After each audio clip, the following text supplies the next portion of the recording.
যদি কখনো ব্র্যাকেটের মাঝে বি অথবা ব্র্যাকেটের মাঝে হ্যাভ থাকে, যদি আমরা প্রায় দেখি এরকম পরীক্ষায় বাংলাদেশ বি দেওয়া আছে, ব্র্যাকেটে বি থাকে এ ভেরি স্মল কান্ট্রি, এভাবে সেন্টেন্স থাকে মাঝে থাকে বি। তো এই বি এর পরিবর্তে কি বসবে এবং কি বসতে পারে সে নিয়ে আলোচনা করব। তারপরে দেখো এরকম আছে হি ব্র্যাকেটে হ্যাভ দেওয়া থাকে এ কাউ, এরকম মনে করো। তো এখানে এই যে হ্যাভের পরিবর্তে কোন কোন ভার্বগুলো বসতে পারে সেটা সম্পর্কে আজকে বিস্তারিত আলোচনা করব। তো ভিডিও টিউটোরিয়ালটি মনোযোগ সহকারে দেখবা, কারণ এই ভিডিওর দ্বারা তোমার বেসিক গ্রামারের যে বেসিকটা সেটা অনেক স্ট্রং হবে। তো রুলস নিয়ে আলোচনার শুরুতে দেখছি এখানে লেখা আছে সেন্টেন্সে ব্র্যাকেটের মাঝে বি থাকলে am is are was were হবে। কি হবে? বি এর পরিবর্তে এম ইজ আর, বি এর পরিবর্তে পাঁচটা ভার্ব বসতে পারে, সেটা হচ্ছে এম ইজ আর আর হচ্ছে was were. Am is are was were. তো প্রিয় শিক্ষার্থী, এখন প্রশ্ন হইল কোনটা বসবে কখন বসবে এটা। তো আমরা জানি প্রেজেন্ট, আমরা জানি এম ইজ আর, এরা হচ্ছে প্রেজেন্ট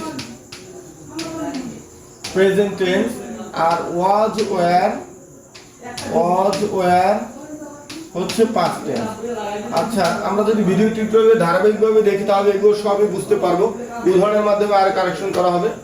যেমন এম ইজ আর, এম বসে শুধু আই এর সাথে, এম বসে শুধু আই এর সাথে, মনে রাখবা আই এর সাথে শুধু এম বসে, তাহলে বাকি থাকে কি ইজ বসে হি শি ইট বা কোনো একক নাম, মানে একটি নাম যদি কোনো কিছু থাকে সেক্ষেত্রে বসে কি ইজ, সেক্ষেত্রে বসে ইজ। তো এখন বাকি থাকে আর, বাকি যত কিছু সাবজেক্ট বসুক একের অধিক সবগুলো আর বসে, অর্থাৎ আই এর সাথে এম হি শি ইট বা কোনো একক নাম থাকে ইজ, বাকি ক্ষেত্রে আর। গেল প্রেজেন্টের চ্যাপ্টার। এরপর দেখো ওয়াজ ওয়্যারের মধ্যে আমরা জানি ওয়াজ ওয়্যার শুধুমাত্র পাস্ট টেন্সে ব্যবহৃত হয়, আর পাস্ট টেন্স কি অতীতের কোনো ঘটনা, সেখানে অতীতের কোনো সাল দেওয়া থাকবে, অথবা ইস্টারডে এরকম এগো, তারপর হচ্ছে তোমার once upon a time, once এরকম ওয়ার্ড দ্বারা বোঝাবে যে এগুলো, বা লাস্ট নাইট, লাস্ট মান্থ, এগুলো থাকলে আমরা জানি কি পাস্ট টেন্স হয়। লাস্ট মানে পিছনে কোনো কিছু থাকবে।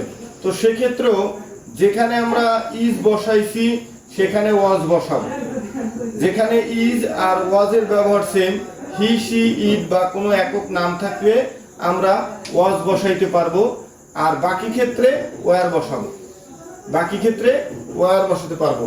অর্থাৎ ওয়াজের ক্ষেত্রে আইও ব্যবহৃত হবে, ওয়াজের ক্ষেত্রে আই হি শি ইট বা কোনো একক নাম থাকলে ওয়াজ, আই হি শি ইট বা কোনো একক নাম থাকলে ওয়াজ, বাকি ক্ষেত্রে ওয়্যার। তো এখন আমরা এখানে এক্সাম্পলে দেখি যে এখানে আমাদের কি দেওয়া আছে, বাংলাদেশ ড্যাশের মধ্যে বি দেওয়া আছে এ ভেরি স্মল কান্ট্রি। তাহলে আমরা জানি এখানে কোনো পাস্টের কোনো কথা নাই যে বাংলাদেশ একটা ছোট দেশ, এমন নাই যে 1899 এরকম কিছু নাই। তো সেক্ষেত্রে আমরা এটা প্রেজেন্ট সেহেতু আমরা এম ইজ আর এর কি বসাবো, দেখো বাংলাদেশ একটা নাম, যে কোনো এক বাংলাদেশ একটা দেশকে বোঝাচ্ছে।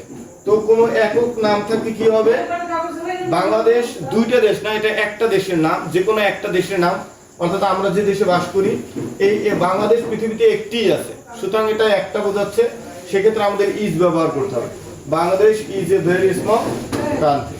এরপরে দেখো 2 নম্বরটা দেখি, কাজী নজরুল, আমরা এটা একটু উত্তরটা মার্কিং করে দিচ্ছি। কাজী নজরুল বি ব্র্যাকেটে বি দেওয়া, বর্ন ইন 1899। এখন দেখো এখানে কাজী নজরুল আছে, এখানে বি আছে, তো বি থাকা মানে কি am is are was were, এই পাঁচটার মধ্যে যে কোনো একটা বলবো। এখন এখানে দেখো তো ঘটনাটা কোন সালের, 1899 সালের। এটা কি বর্তমানের কোন ঘটনা? না, এটা অতীতের ঘটনা। তাহলে বলছি কি অতীতের ঘটনা হইলে ওয়াজ ওয়্যারের মধ্যে হবে, পাস্টের মধ্যে হবে। তো এখন কাজী নজরুল কি একজন না অনেকজন? কাজী নজরুল একজন, সুতরাং একক নাম। তাহলে কি বলছি, হি শি ইট বা কোনো একক নাম থাকলে পাস্টের ক্ষেত্রে ওয়াজ ওয়্যার বসবে, তাহলে আমরা এখানে কি বসাবো, বি এর জায়গায় ওয়াজ বসাবো। এরপরে দেখি নেক্সট রুলসটা কি আলোচনা করছে। দেখো বলা আছে হি ব্র্যাকেটে হ্যাভ দেওয়া এ কাউ।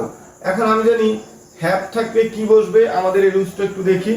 হ্যাভ থাকলে বলা হয়েছে হ্যাভ থাকলে হ্যাভ হ্যাজ হ্যাড বসবে। হ্যাভ থাকলে ব্র্যাকেটে যদি হ্যাভ থাকে হ্যাভ হ্যাজ হ্যাড বসবে।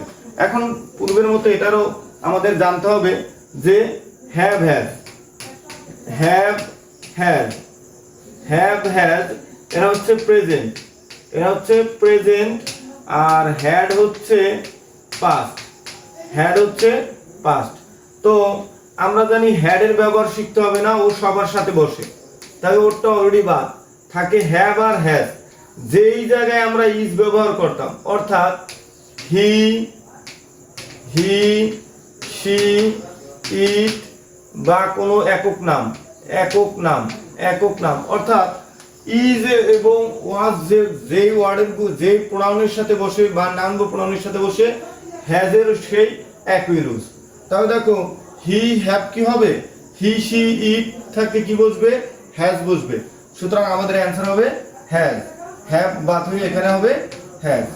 নেক্সট দেখি, আশা করি বুঝতে পারছো, না বুঝে কমেন্টে করবে, আমি আবার বুঝিয়ে দিব তোমাদের কমেন্টসে। আই এখানে বি দেওয়া, বি থাকে আমি জানি কি এম ইজ আর বসে। তো এটা এখানে কি পিছনের কোনো কথা বলছে, I dash a good student, এখানে বলে নাই যে আমি আগে ছিলাম স্টুডেন্ট, এরকম না, বর্তমানের কথা বলছে। তাহলে আমি দিব আই, এখন আই এর সাথে এম ইজ আর সবসময় আমরা জানি কি এম বসে, সুতরাং এটা হবে এম।